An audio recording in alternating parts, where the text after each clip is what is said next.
সমস্ত রাজনৈতিক দল আসছে, তাদের নেতারা আসছে, তাদের নেতা কর্মীরা আসছে, বড় বড় বক্তব্য দিয়ে যাচ্ছে। সেই প্রতিশ্রুতি কতটা থাকবে কতটা না থাকবে আপনারাও চিন্তায় পড়ে গেছেন। 2011 থেকে তৃণমূল যে প্রতিশ্রুতিগুলো দিচ্ছে, মেমারি হাসপাতালে উন্নয়ন করবো, 2026-এ তৃণমূলের সেই একই প্রতিশ্রুতি, মেমারি হাসপাতালের উন্নয়ন করবো। 15 বছর কি কাজটা করলো আপনারা একবারও প্রশ্ন করেননি? যে প্রতিশ্রুতি প্রত্যেক 5 বছরে একই কি করে থেকে যায়। 2011-তেও যার প্রতিশ্রুতি ছিল মেমারি হাসপাতালের উন্নয়ন করবো, 2021-এও যার প্রতিশ্রুতি ছিল, 2026-এও সেই একই প্রতিশ্রুতি, মেমারি হাসপাতালের উন্নয়ন করবো। তাহলে 15 বছরে করলো না।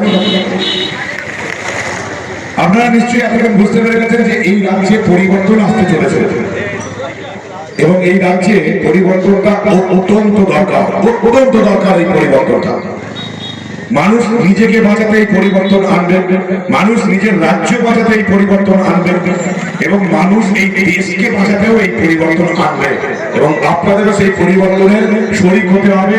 গোটা বাংলায় যেমন পদ্মফুল ফুটতে চলেছে, নতুন পরিবর্তন হতে চলেছে, আপনারা মেমারিতেও সেই পরিবর্তন আনুন।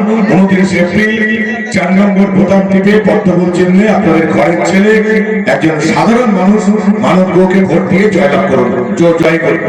এই রাজ্যে পরিবর্তনটা অত্যন্ত দরকার।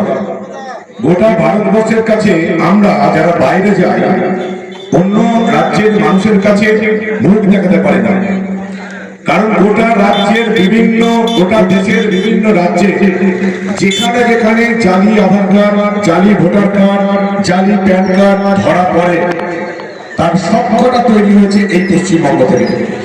গোটা ভারতবর্ষের সব রাজ্য আমাদের পশ্চিমবঙ্গকে নিয়ে ব্যতিব্যস্ত হয়ে গেছে। যত জালির কারবার যা কিছু ধরা হয় সব পশ্চিমবঙ্গে তৈরি।